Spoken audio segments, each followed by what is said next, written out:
All right, good evening, everybody, and welcome to the Hoosier Huddle podcast. Happy New Year. I'm Sammy Jacobs. Along with me is TJ Inman, and we're here to talk all things IU football. A lot of things have happened since we last discussed, and we'll get to your mailbag. So we're going to start off with the mailbag. First of all, thanks for everybody for sending these questions in. I will go from the first question down to the last question. We'll try to answer them as best as possible. Also, if you need clarification or have other questions, please put them in the chat and we'll answer them to the best of our ability. We'll be here, try to keep it to an hour or under, and then everybody could get on with the rest of their lives. But TJ, welcome in. Happy New Year. How are you doing? Yeah, Happy New Year, everybody. Definitely excited to talk about the uh, major changes that have occurred with the IU football roster since the last time we talked. We knew this was coming. Um, Not a surprise to see defections and additions. But I think uh, so far, I think the portal window has gone um, better than even my optimistic expectations were. I think that there's a lot of things to be excited about. We've seen Kurt Signetti said in the portal he wanted proven production, and that's exactly what his staff has gone out and focused on getting. Um, so excited to talk about it. I think we got some really good questions that have come in. Hopefully, some more come in during the show. We'll get those answered as well. But let's get rolling. Yeah, let's go over the first question. You mentioned it, the transfer portal. This one is from Howard S. on Twitter. Did the transfer portal help or hurt us? Mhm. Um, I mean, I think the answer is pretty clear here. Yes, uh, I think it helped IU. Yeah, Oh yeah. IU lost a lot of productive players that landed at Power Five schools or guys who could have been key pieces. But you look at what's coming in, you get Curtis Rourke, who is the 2022 MAC Offensive Player of the Year at quarterback.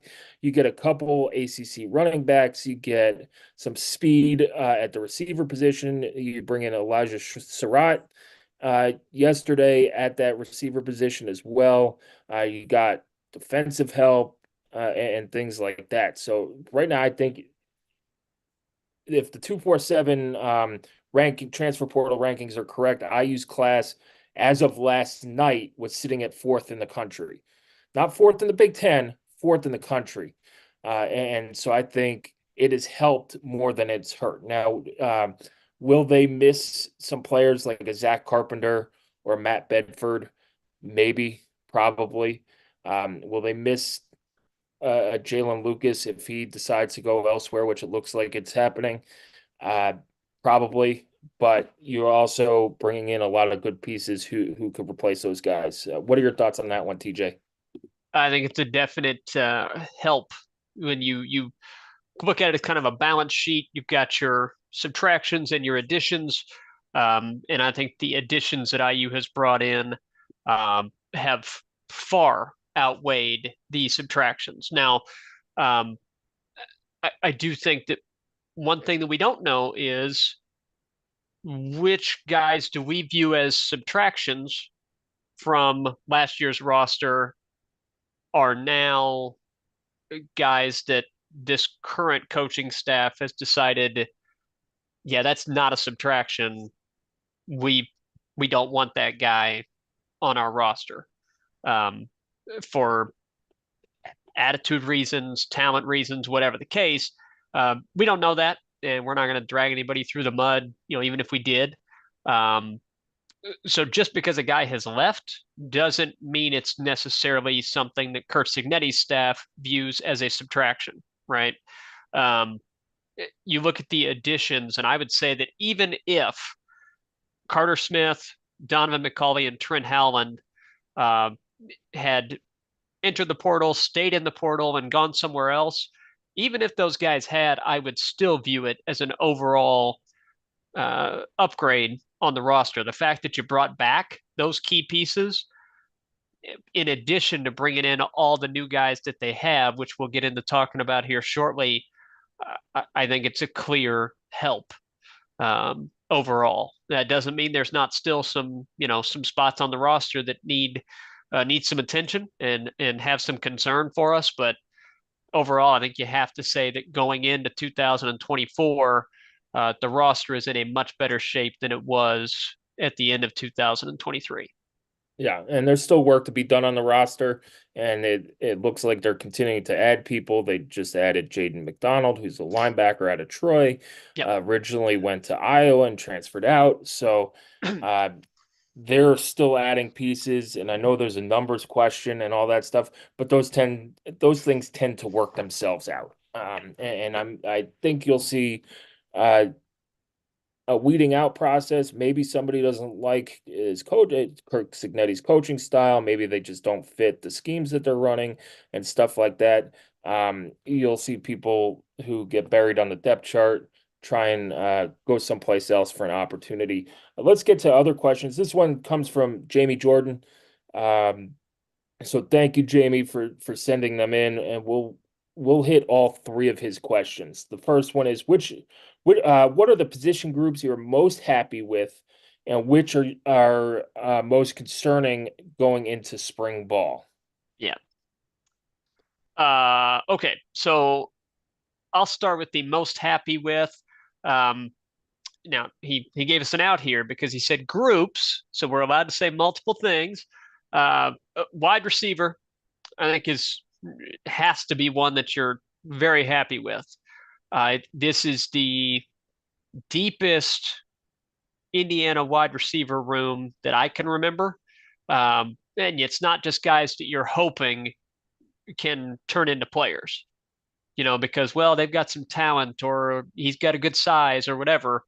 This is proven FBS and in some cases power conference production that is both returning to Indiana and EJ Williams and Donovan McCauley, and is arriving at Indiana. And it was just further strengthened by the addition of Elijah Surratt, which um, yeah, it becomes a question of, man, how are they going to get all these guys, targets? And that's a good problem to have. So wide receiver, I'm happy with quarterback. Curtis Rourke, I think, is a perfect bridge quarterback to the younger guys that you have on the roster: Taven Jackson, Tyler Cherry, Brock Lowry, Alberto Mendoza.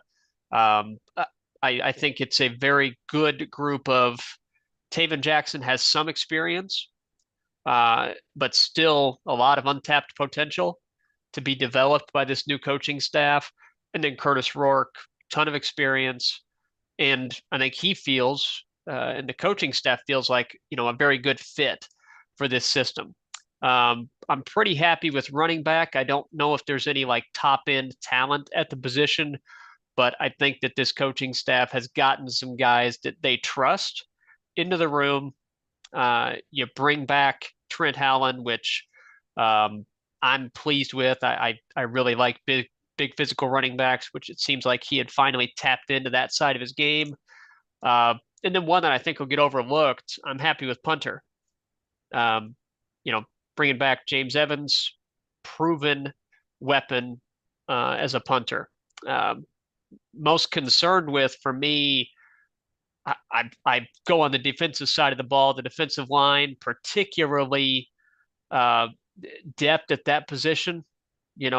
Right now you're an injury or two away from feeling really shaky with that group, and then safety, same thing.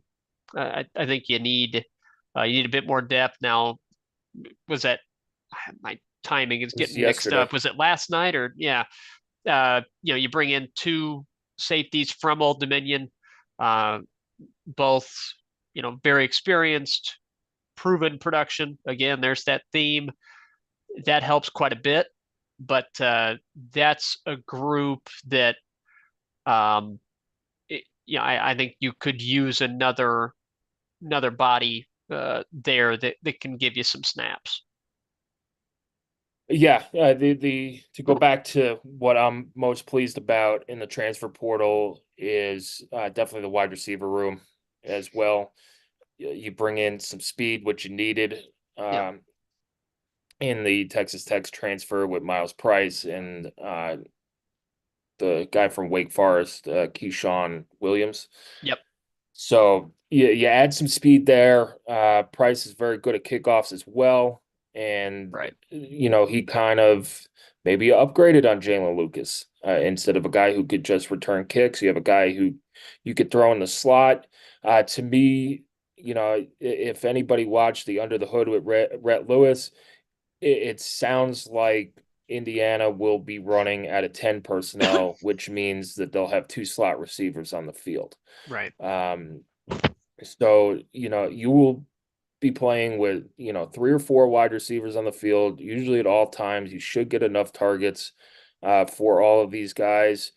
To me, the most concerning is the defensive line. It's depth in the middle of defensive tackle. Yes, you right. bring back Philip Bleedy, and you get James Carpenter, who's a nice piece. Burris.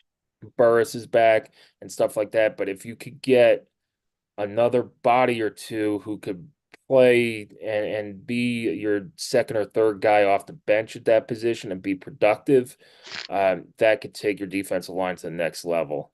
Yep, Safety, we'll see. And this to me is where I'm intrigued by spring ball is are there going to be position changes? You've seen it in the past. Where's Amari Farrell going to play? Is he going to right. stay at safety? Are they going to move him up to linebacker? A guy like Cooper Jones, who's was a highly rated recruit on the defensive line, got switched last year to the offensive line. That they put him back on defense and stuff like that. So again, there's a lot of bodies and a lot of players going into spring ball, and that's what I'm intrigued about. Jamie, second question. Um, it's a two-parter. Who's your favorite high school commit? And I Hmm. believe, he should have made a caveat of not Tyler Cherry, because I believe that's going to be our answer. And then who's your favorite transfer? Yeah, so my favorite high school commit will not be a surprise for anybody in the Hoosier Huddle group chat. Quentin Clark, linebacker from Georgia. Uh, I really like the sideline to sideline ability that he showed on his highlight film. Athletic linebacker, played a good quality of competition in Georgia, produced doing so, and I feel like he has the ideal traits that you look for in a linebacker. Um, the name that he reminds me of, and this is not a fair comparison because it puts unfair expectations on a high school player that hasn't proven anything in college, but this is what we do. Comparisons are part of the game. Cam Jones, I think he could turn into a player with good development, um, and staying healthy could turn into a player like Cam Jones on the defense. And I do think, given what IU brings back a linebacker, I think there's a chance Cam Jones plays relatively early in his career. I mean, Quentin Clark. Sorry, Quentin Clark, yes. And Cam Oh, Jones oh, did play easy. Yeah. So yeah. Quentin Clark. Hopefully people mess him up and say, That's "Oh, right. that just reminded me of Cam Jones." Yeah. He won't have Um, quite as cool of a nickname as C4 did, but yeah, what can you do? yeah. And who's your favorite transfer portal guy? Transfer portal guy. Curtis Rourke is the obvious answer. One, he came on the podcast with you, so he gets, I don't know, 100 bonus points for that. The points don't matter, but he gets 100 of them. Um, he's quarterback, so obviously really important. Um, but the one name, as soon as IU hired Kurt Signetti, the first guy that I looked up, and because I'd seen him play some, and the first guy that I looked up and was hoping that Indiana would eventually be able to land, Elijah Surratt. is my favorite transfer. I really like the way that he plays at wide receiver, catches everything that's thrown in his direction, runs really good routes. He's not blazingly fast, but he can get the job done on the outside or in the slot. Versatile receiver that is going to know this system. And I think you pair him with, Miles Price, EJ Williams, Donovan McCulley, Miles Cross, Keyshawn Williams, Omar Cooper, you know, uh, any combination of those guys out there, it's going to be a handful for defenses. So I'm going to go with Surratt. It's my favorite transfer as I set aside the quarterback. Yeah, I'm gonna go with the two quarterbacks, and it might bleed into Jamie's third question, which is who's the most important Yeah. on each of those. Let's start with the high school commit. I think Tyler Cherry, not only is he the highest rated commit in the class, you're in Hmm. state, and you're building a foundation for the future. Yep. He has a rocket arm. He'll need some development, and this is where the transfer Curtis Rourke comes in. Yep. Indiana, the last couple years, needed that veteran quarterback to come in and stabilize that room and just give them a chance offensively. They tried to do it with Connor Bazelak. It wasn't a great fit. It didn't really work. Right. Last year, you go into the year with two redshirt freshmen in Taven and Brendan Sorsby, who had very little to no experience at quarterback. Now you're bringing in a guy who has played a ton of football, a ton of good football, and has won some games against Power Five teams at that Group of Five level. Who can be that? And you talked about it, be that bridge to either Taven Jackson in 2025. And, if Tyler Cherry develops quickly, maybe a Tyler Cherry in 2025.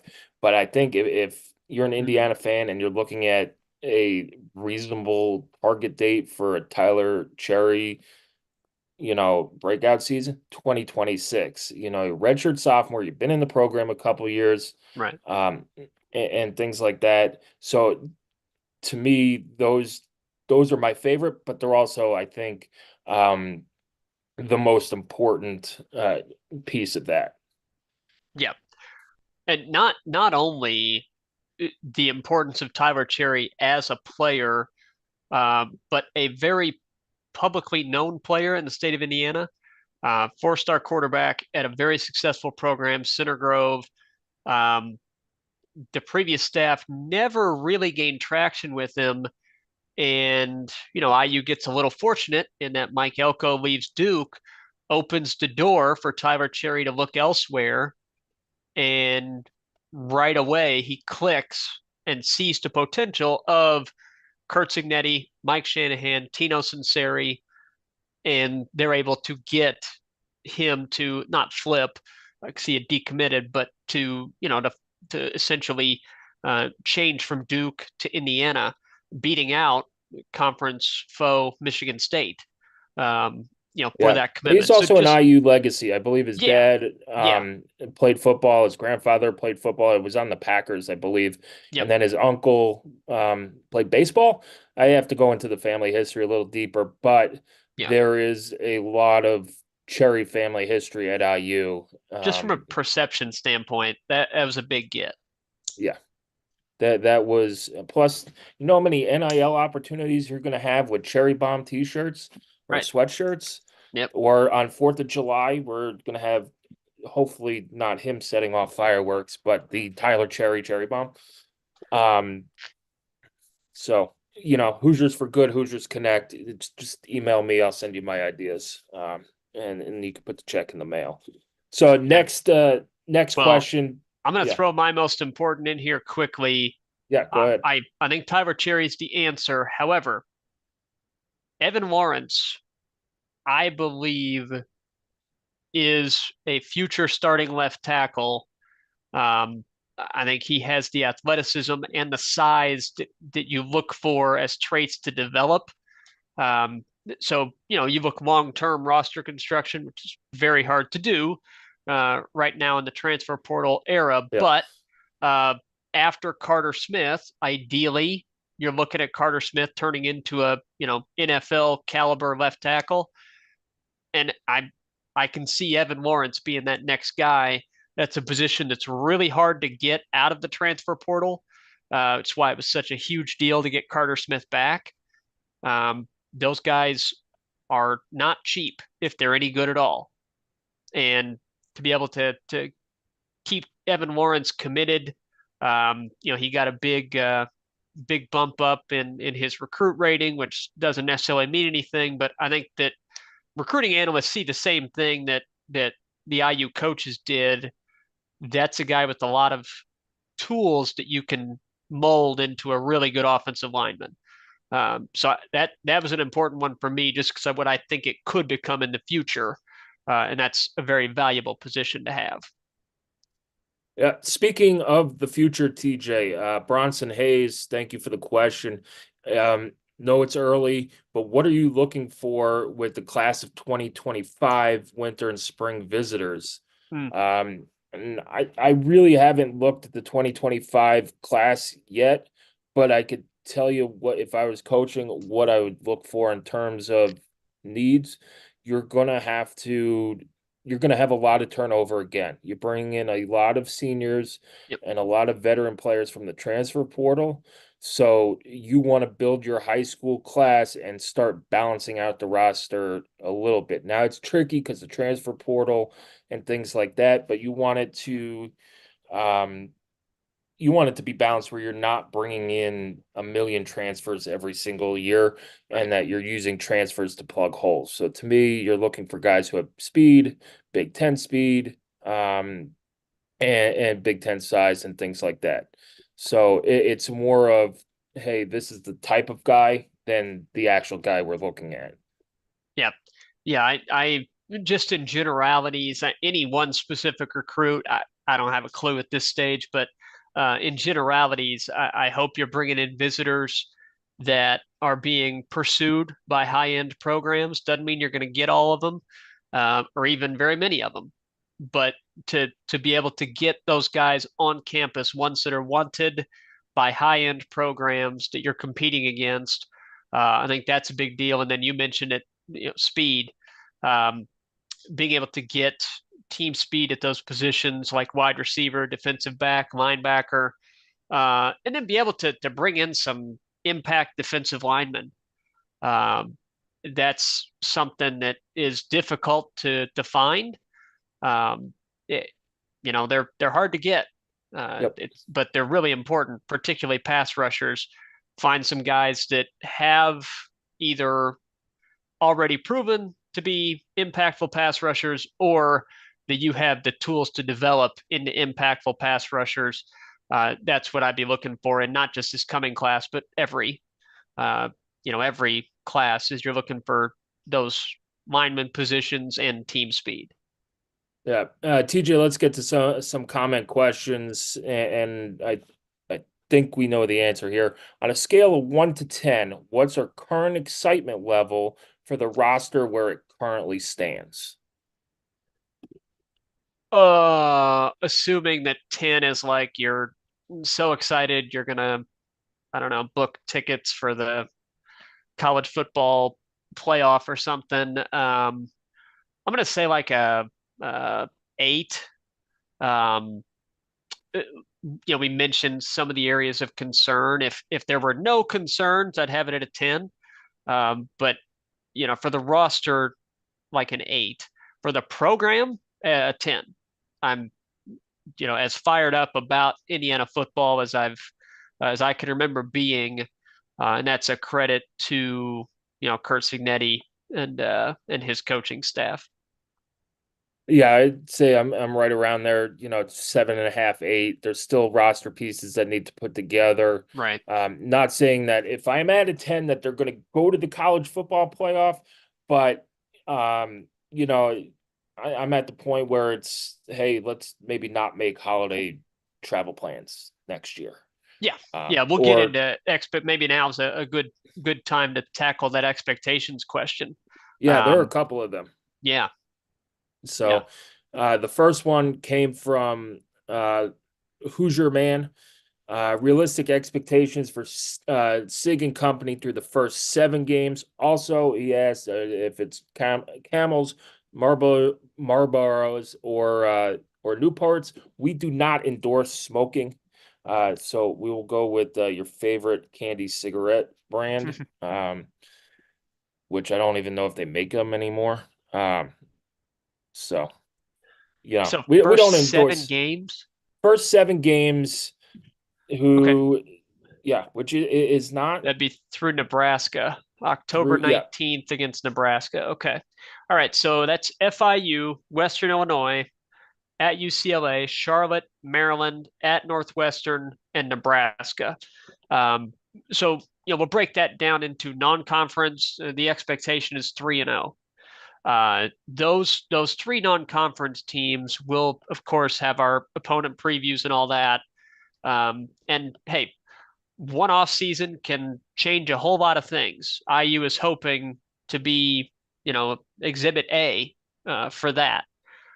But what we know is that those three teams went 4-8, 0-11. Western Illinois was one of the worst teams in the country, period. They were truly dreadful. And then 3-9, that's a combined 7-28 in 2023. In other words, perfect non-conference schedule for Indiana. yep, Really. 3 home games against opponents that you should be able to handle. Perfect. So 3-0.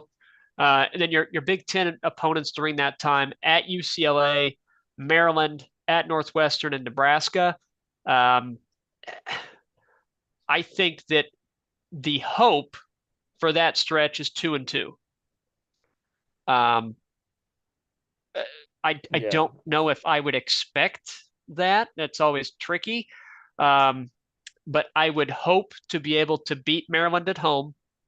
Um, Maryland, just like everybody else, roster in transition. Don't know what they're going to look like yet. We do know Talia Tagovailoa will not be their quarterback.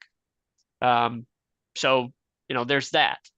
Uh, Northwestern, technically a road game, appears it's going to be on a neutral field. Not sure where yet, but that's Haven't confirmed that it won't be at Ryan Field either. But okay. that's the rumor I have from people in Chicago is that the Ryan Field renovations are going to start. Nothing's been announced. I thought they had put it on hold, but either way, it's Northwestern. If IU's good, a lot of IU fans will show up at Ryan Field. Um, it's not a huge home field advantage for Northwestern. It's I mean, it's kind of a sleepy. It's the opposite of a home field advantage. Home field advantage. It's Yeah, they'll lull you to sleep and then kick your butt. Um, but yeah, Northwestern's coming off a magical season where they won 8 games, and if you remember, TJ, they were underdog to UTEP at home in September, and they yeah, went on to beat Utah in the Vegas Bowl. But we'll see. They lose, I believe they lose their quarterback too and yes, Ben Bryant, and we'll see if they can recapture that magic. But that should be one of those toss-up games yep, that Indiana has not had luck with over the last couple of years. But with the upgrade in the coaching staff, maybe they get that one. right, yeah, and Nebraska at home. Who knows? Honestly, I mean, I but think a lot of that would it's depend on winnable. how IU does during those first 6 games. Yeah, If you're it's sitting winnable. there at 5-1 or 4-2, going into that game, you're going to have a big crowd, and a loud crowd, and people will be fired up. It's If you're coming off a only, bye week.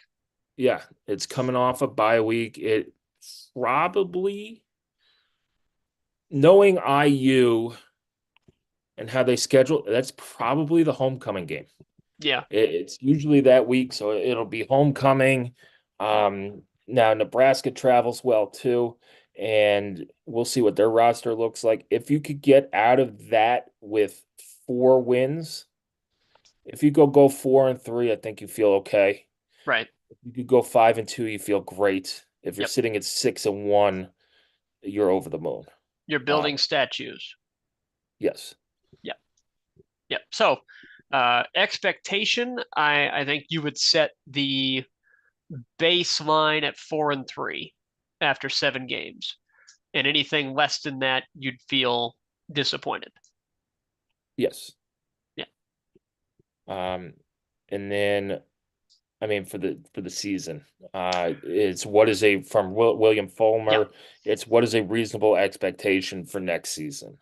right. Win Yeah, and loss record. we're not in the business of telling people what to think. I mean, if you want to get your hopes, super high, go for it.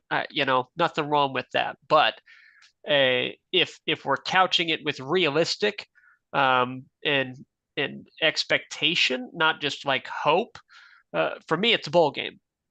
Um, I think that is um, it would be an accomplishment to reach a bowl game after what you went through the previous couple of seasons. Yeah, Um, it'd arguably be the best start to a head coach's tenure at IU yeah, in its history for football. I think given what we currently know about the roster, which again is going to change, but given what we currently know about the roster and what we know about the schedule, which is not easy, but it's not brutal either, at least right now on paper. All these teams are going to change.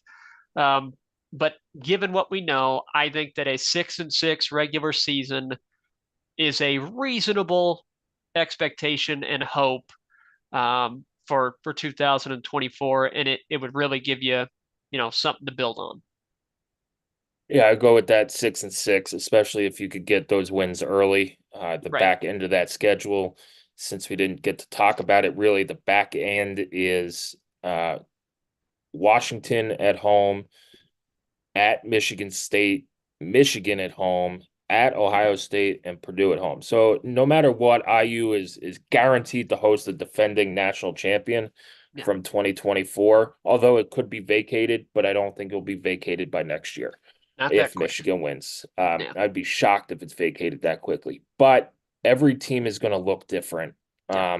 from this point on, and it's gotten increasingly more difficult to preview what it's going to look like in August and football season before spring practice. So I think yeah, reasonable expectation is 6-6.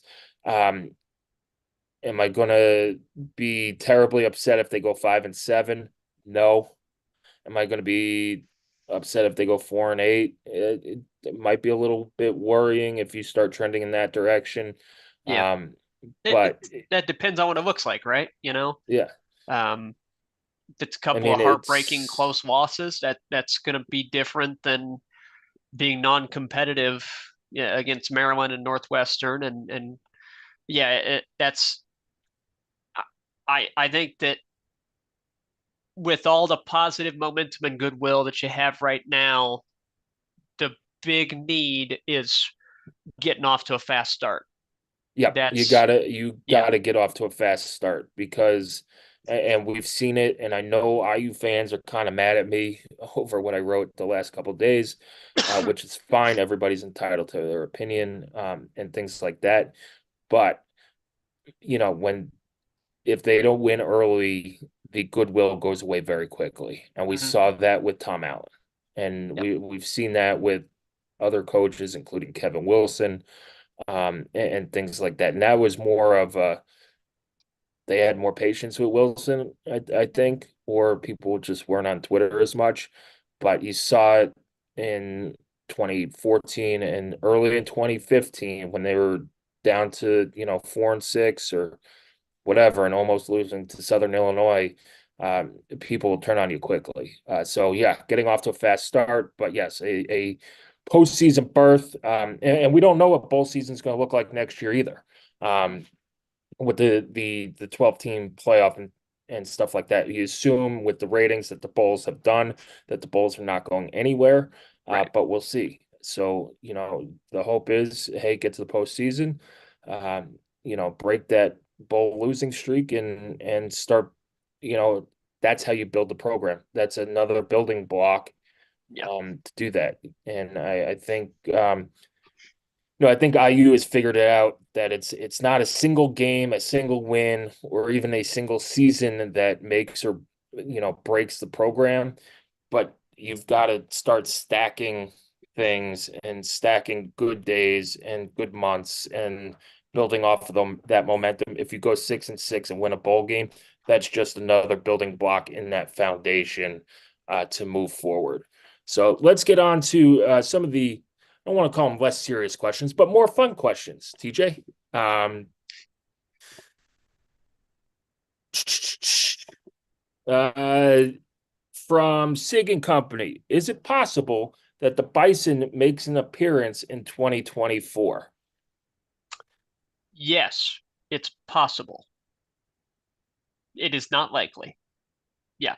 Um, I personally would love for the Bison uh, in some form to become a part of the branding of the football program. I think it'd be really cool. There's a lot of really fun things you could do with it. We've seen user generated stuff, AI generated stuff that is it's fun. Um, I mean, how cool would it be? And this is not happening, but how cool would it be to have a large bison, charging out with the team out of Memorial Stadium tunnel? That would be really fun. It'd be cool. Uh, is it riffing on Colorado, and would IU get made fun of for it? Sure. Does it matter? No.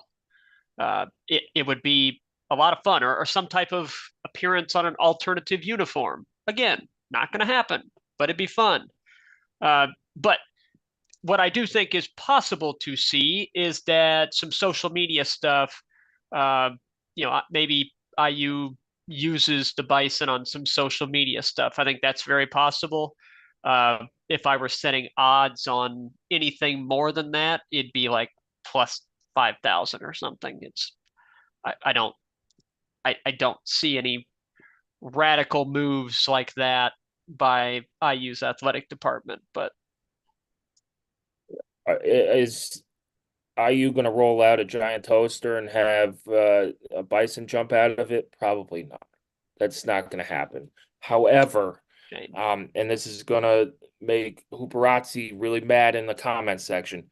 IU needs a mascot. And I think the Bison's the perfect mascot. And not only, yeah, it's silly, it might be silly to adults, but guess what? You have kid fans too, and kids go wild over the mascot. They want the stuffed animal, they want the shirt with the bison on it, they want pictures with it. Um, there are not many teams without a mascot. I guess Michigan doesn't have one, but whatever. They're Michigan. Uh, Yeah, but it's just another marketing tool where you could, in a time when you need to generate revenue, can generate revenue and drive up excitement and get people fired up.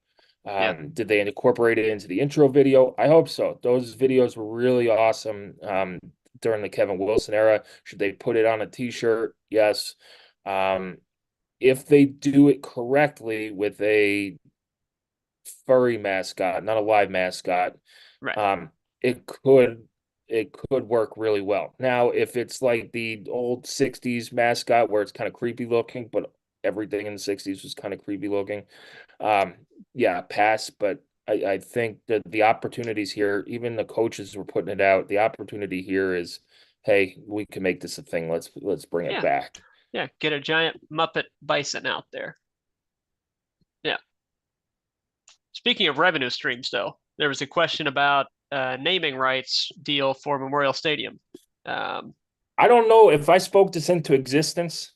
Um, because I've been saying this for a couple years now. yes, you have.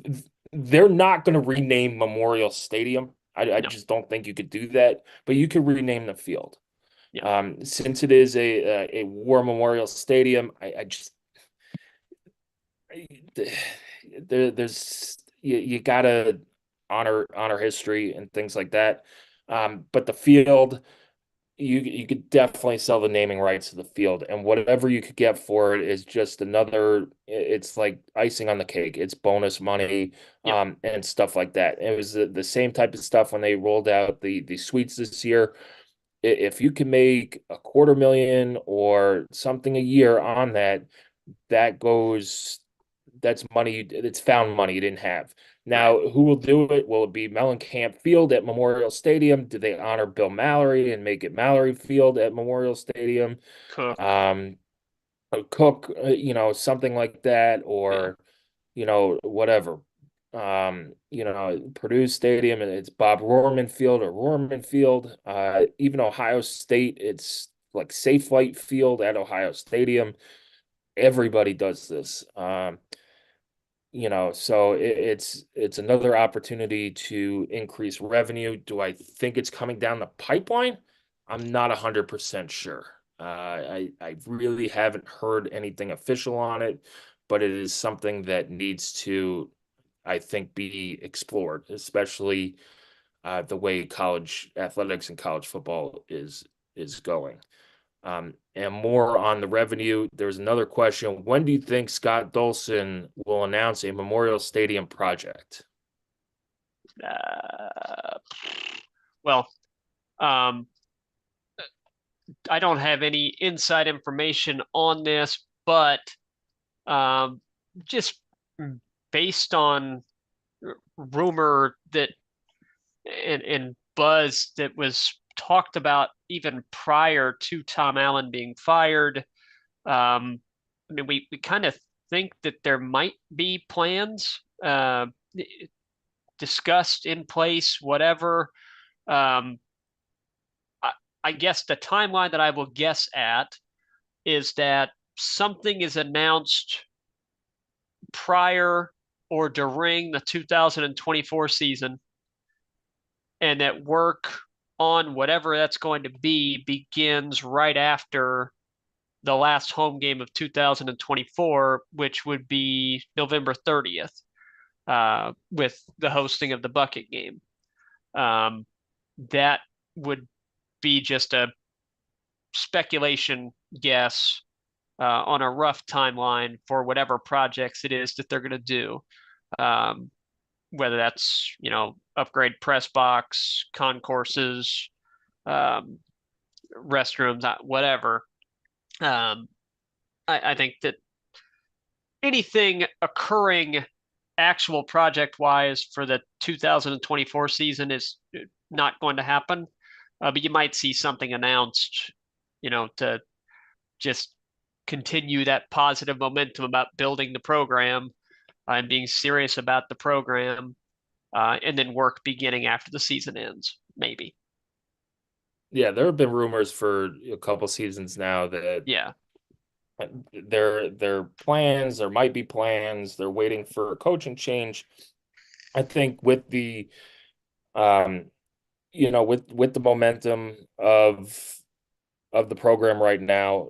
And it used to be that they would announce all these upgrades in August, and the AD would talk to the media, and they would go over all this stuff. right, Nothing's going to happen like 2024. You're not going to see a new press box. And it'll probably, like you said, if any projects are going to be started or announced, it'll be after the season. But I do think, if you want to continue the ride on momentum, show people a vision. And I don't know what steps they are at in, bidding for construction, if there is bids going out and stuff like that, if they're looking at plans and things like that. But once a plan gets finalized, if there is a plan, um, I would pitch every single part of that vision. Hey, here are the blueprints, here are the mock-ups. This is who we're going with. This is it's what it's going to look like. Uh, you know, Here's the timeline of construction and things like that. And I think that would fire up the fan base as well. But yeah, right now I don't think anything's. I'll believe it when it happens. right. Just like Tom Allen, the change from Tom Allen, I'll believe it when it happens. Um, so I will believe that changes are coming when they are announced. I have not heard anything otherwise, other than that, in some back hallway, somebody is saying something about projects. Yeah. Um, as we move back to the kind of the field, if you will, somebody, and you can give whoever this is credit, uh, overall, will the offensive line improve versus 2023? Um, so we can't project injuries. So, with that part of it's an unknown, obviously, but let's compare 2023 to what we expect 2024's line to be. Carter Smith at left tackle, you would expect an improved version of Carter Smith in 2024.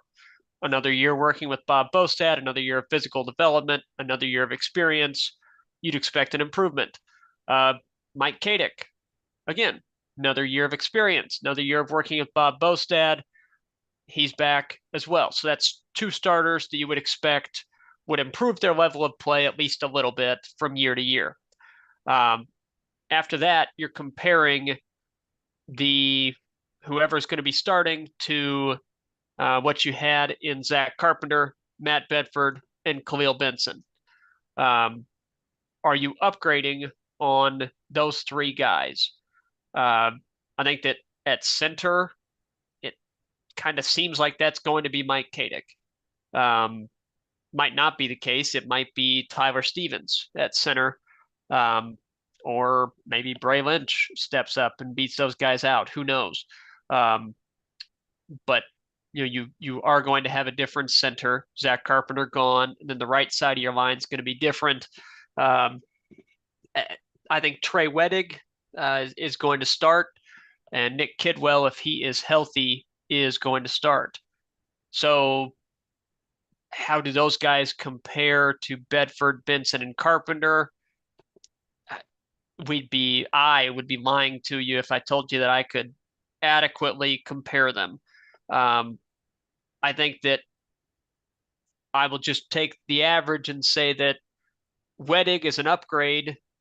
Um, Stevens and Kidwell, maybe a minor downgrade to a wash on those guys. I just don't have a way of knowing, but But they um, could be upgrades they over could be. the depth guys too. Like Josh Sales, Exactly. That's the big difference. yeah, you'll probably take Tyler Stevens, who could play all over the offensive line, at guard and tackle, and he did that for JMU this year. He is probably an upgrade over a backup tackle that you had last year. So you not only improve some of the starters, you improve the depth as well. Austin Barrett, who they really think highly of. Um, Bray Lynch will be another year older. Um, Max Longman is hopefully yep. healthy.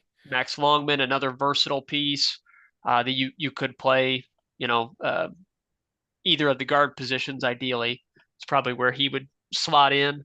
So I think you have a deeper line, and I think on the whole, another off season of development uh, under Bob Bostad, plus an offensive system with coaches that I, quite frankly, trust more than the previous offensive staff to maximize what this offensive line can do well. Um, so I would say it would be an improved offensive line just based on the coaching staff being able to maximize the strengths that the offensive line is going to have. Now, one question that's not going to be able to be answered until they're on the field: how do they mesh as a unit? Mm-hmm. When you're going to be playing possibly, three new offensive linemen to your program in Wedig, Stevens, and Kidwell. Um, yeah, how do those guys all mesh together with the remaining pieces that you have? Because the offensive line, it's not just one guy. There's my guy that I'm blocking, and that's all I have to worry about. You're working as a unit, um, and the blocking concepts are going to be different. The Yeah. offensive concepts are going to be different. How does everybody understand that and mesh together? And we're not going to know until they're firing live bullets against opposition. So Yeah, and that's I also think we talk about the non-conference scheduling. Usually, we've talked a lot about scheduling 3 wins, but if you could get up big on these guys, that's how you develop depth. yeah, Is you could go put some of these second and third teamers in and get them to gel together, get them experience in a college game, and things like that. So, games against FIU, Western Illinois, and Charlotte, Yeah. IU should out talent all of these teams to where you could give reps to those guys to build depth, which I thought the previous staff did a lackluster job at. And you saw it kind of really bite them in the rear end later in their tenure Yeah. when you're running out their guys who haven't played before and things like that just to preserve a red shirt or something like that. So it's that meshing. We'll see what happens in spring practice, but yeah, up until that FIU game on August 31st, uh, then you'll see when the bullets start flying, Yep. who's ready to go. Yep. The last one that there might have been two that I was still aware of. Uh, Remaining positions of need, kind of, in the portal. With it says future portal windows, but we can lump in, the current one as well. Uh, and then the remaining outgoing transfers where we think they might be headed. Uh, I'll um, knock out the first question. I kind of feel like we mentioned it. Defensive line, improving, just getting more, maybe another edge rusher, maybe another big body that can play on the interior of the defensive line. And then for me, I would not mind seeing another safety coming in. I had linebacker listed, but uh, you know, they got a commitment from another linebacker from Troy. So that kind of takes it off the list for me. I think they've adequately addressed that position. So safety and then defensive line. Um, and then where do we think the remaining transfers are going to go? The outgoing ones, I have no idea. The second part of that question was, are they going to have scholarships?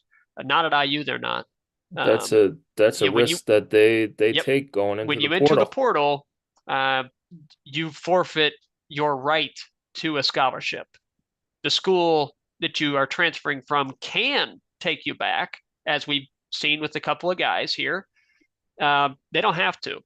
You forfeit that roster spot and that right to a scholarship when you enter the transfer portal. I'm not even sure who all we're talking about here. I think Jalen Lucas, uh, trending towards Penn State, it seems like. It seemed like Louisville was the choice, but they've gotten some other additions, and um, Penn State is currently projected as his destination for whatever Makes sense that's with worth. Tom Allen there. That makes sense. Yep, his market has not been what he thought it was going to be. Nope. Um, I mean, we no could have told further you that.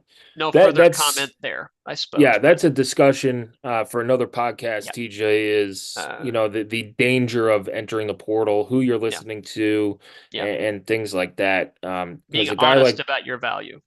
Yeah, because if Jalen Lucas had went into the portal after the 2022 season, his value is probably at its highest. And, he came back to IU.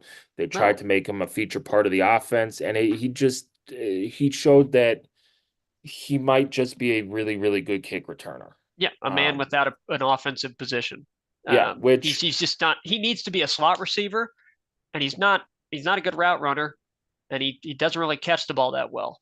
yeah. So I So thought he yeah, lost his value there in terms of, he's a kick returner, and you could find fast guys who could return kicks for a lot cheaper than he was probably looking for. yeah. Who else we got? Cam Camper. Of course, injuries are the um, primary thing holding back probably interest level on him. Yep. No clue what his market looks like. I don't have any idea. Jordan Greer, I think, is still out there. Is that accurate? No, Memphis. Okay.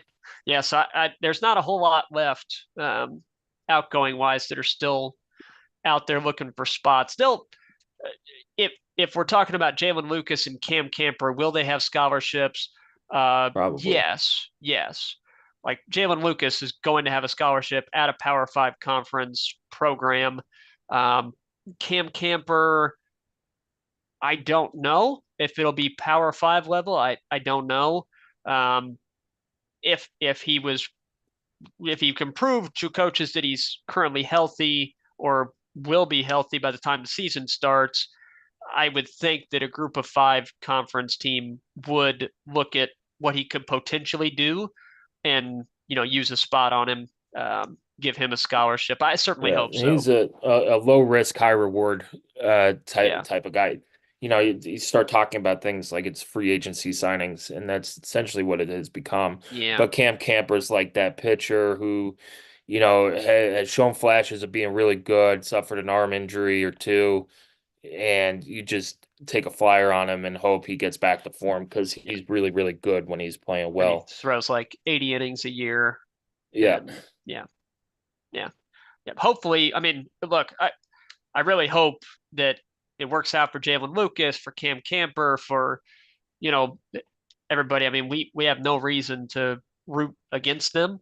Um, but I think for the most part, and I'm not saying this across the board, but for the most part, I think that Kurt Signetti and his staff got the guys back from the portal that they wanted.